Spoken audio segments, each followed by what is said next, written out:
l'info, c'est clair sur BFM Business. Fabrice Lundi reçoit les décodeurs de l'écho.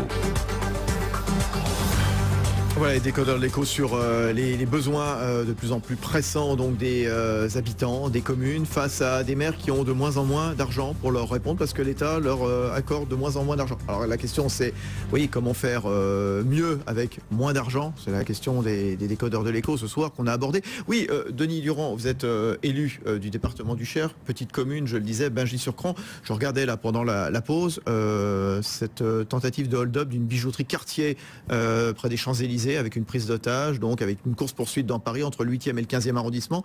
Vous me disiez, mais chez nous aussi, hein, on a de la délinquance qui s'accroît, y compris dans les petites communes, y compris dans les villes de 500 habitants.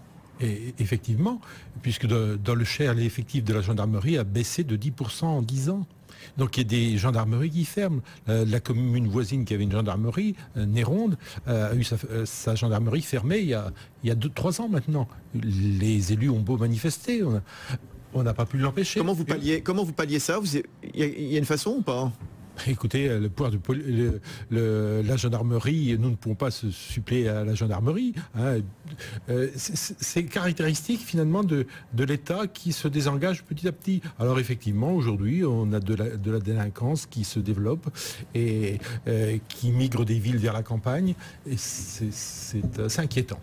Jérôme Valu, associé chez ICP Consulting, spécialiste du numérique. On évoquait tout à l'heure dans ce contexte donc, ce désert numérique qui continue justement ces zones blanches, y compris dans des zones urbaines comme Courcouronnes dans le département de l'Essonne. Vous avez une question à poser justement à nos édiles, à nos élus locaux. Vous posiez la question tout à l'heure de savoir qu'est-ce que peut faire l'État. Ouais. On voit qu'en fait il y a un gros problème sur le dernier kilomètre et que les communes n'ont finalement pas la main sur ce dernier kilomètre. Est-ce que pour l'instant, jusqu'en 2020. Voilà, jusqu'en 2020. Est-ce que si on libérait ça, est-ce que si on donnait la possibilité même aux concitoyens de dire mais moi je veux ce service-là, et je suis prêt à payer. Est-ce qu'il y a quelque chose à faire autour de ça? Est-ce que finalement les concitoyens sont prêts à payer pour avoir ce service-là? Alors Stéphane Baudet, élu Courcouronnes. Il y a quand même deux façons de voir les choses. Ou à ce moment-là, on le fait nous, collectivités. Je rappelle quand même l'heure et quart de débat que nous venons de faire sur les moyens financiers et la nécessité d'investissement. Alors on est sur du génie civil et sur d'investissement qui coûte très très cher. Mais enfin, quand bien même on pourrait le faire, ça poserait une autre question d'ailleurs, qu'on pouvait se poser il y a quelques années d'ailleurs, c'est celle de devenir des opérateurs pour les habitants.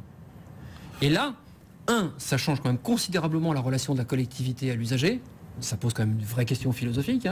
Est-ce que nous, collectivités, nous sommes un opérateur commercial pour les habitants? Et deux, le traitement inégalitaire de notre population. Parce que est-ce que ça s'adresse à tout le monde sur un service gratuit qui est payé dans la fiscalité? Ou est-ce que c'est un service commercial comme un autre à la carte? Et à ce moment-là, il y a toute une population qui n'y a pas accès. C'est pas aussi simple. Est-ce que c'est notre rôle? Non, mais avec la sujet de la neutralité du net, c'est-à-dire voilà, l'accès libre à tout le monde. L'accès libre à tout le monde. Et le grand danger, en fait, finalement, c'est que si ni l'État, ni les opérateurs français le font, les grands acteurs de l'Internet, que sont les Google et les Facebook, vont se mettre à le faire. Parce que vous avez entendu parler comme moi de leur projet d'envoyer... c'est Google qui vient d'annoncer qu'il allait lancer 20 ballons stratosphériques par jour pour connecter, pour le moment, des endroits qui ne sont pas connectés. Les fameux drones qui vont voler avec 5 ans d'autonomie pour couvrir des zones comme l'Afrique.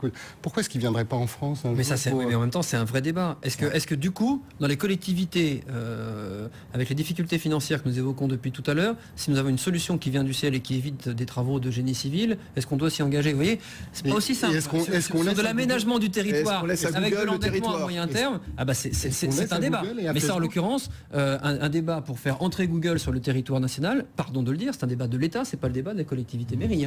Mais ils attendront peut-être pas. Jean-Luc Boeuf. Il y a quelques années, certaines collectivités locales, notamment des conseils généraux, ont voulu se lancer dans la construction des réseaux de fibres départementaux. Ils se sont vite rendus compte du caractère obsolète, quasi immédiat, lorsqu'ils passaient la phase génie civil, on était passé à autre chose. Oui. Donc pour moi, les collectivités locales ne sont pas outillées intellectuellement, financièrement aujourd'hui pour relever ce défi. En revanche, là où on attend les collectivités locales, c'est dans leur capacité à faire passer auprès de leurs usagers la question de l'évolution des usages par Internet. Et là, on rentre directement dans la politique de service public. C'est-à-dire que c'est aménageur, animateur. C'est-à-dire qu'il y a ces deux fonctions absolument à tenir et c'est sans doute parce qu'il y aura une demande encore plus forte et encore plus violente de la part de ses concitoyens sur les nouveaux usages, que ça pourrait peut-être faire bouger les choses. Et la grosse difficulté, c'est qu'on a eu le grand emprunt en 2010, dont une partie, 4,5 milliards, je crois, était consacrée pour l'équipement de la France en haut débit. Mandat confié à la Caisse des dépôts. La grosse difficulté, c'est qu'on a buté sur l'alliance entre la Caisse des dépôts et certains opérateurs privés. Et donc tout le temps passé entre la construction de ces alliances, retarder la construction concrète des réseaux.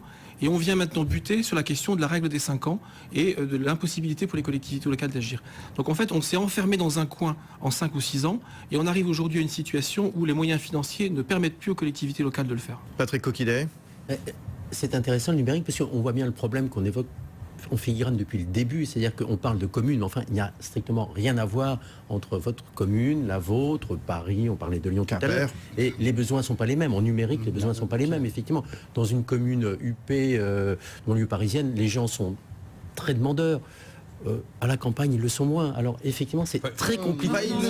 Pardon, à la fois. Je pense qu'ils le sont moins. Ah non, je veux dire, aujourd'hui, le développement du numérique par la télévision, par Internet, aujourd'hui, la demande est partout. Elle existe partout. Elle est partout, mais elle est moins. On n'est pas des citoyens de seconde zone. Non, Là, je suis pas d'accord. Stéphane. Oui, je vais quand même ajouter, parce que votre remarque, elle est intéressante, parce que ne mettons pas les communes en opposition les unes vis-à-vis des autres en fonction de leur taille. Nous avons finalement sur l'intercommunalité, le problème c'est que le gouvernement rentre par le débat, par le prisme du nombre d'habitants dans les collectivités. Mais l'intercommunalité qui fonctionne, on évoquait Lyon tout à l'heure, mais enfin on pourrait aussi évoquer toutes les intercommunalités de projets qui se sont créés depuis 100 ans en France sur l'électricité, l'eau, etc. La capacité des collectivités à se regrouper, c'est très souvent sur des enjeux stratégiques.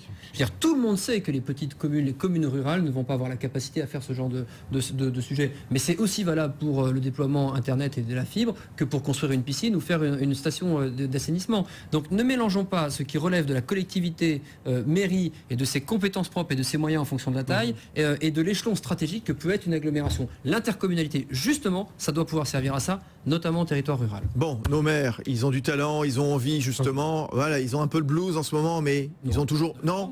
Allez, conquérant. Allez, on a la forme, sinon on serait voilà, pas... allez, on va se quitter, je suis désolé. Jean-Luc Boeuf, merci à tous. Hein, c'est bien, en tout cas, on a voyagé dans toute la France. On était à Courcouronnes, à côté d'Evry, on était à Bingis-sur-Cran, dans le département du Cher, on était à Quimper également, on était à Paris, on a parlé de la porte de Versailles.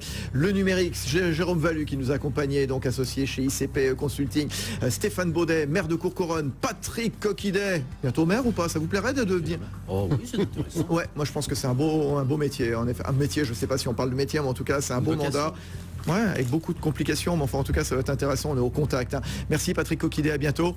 Denis Durand, élu du Cher, et puis Jean-Luc Boeuf, donc spécialiste des collectivités locales et puis à la tête des services de la mairie de Quimper. Rediffusion tout à l'heure, 23h30 à la télévision, à la radio sur BFM Business, sur le site internet, bien entendu. Bonne soirée, bonne nuit, rendez-vous demain à 19h en direct.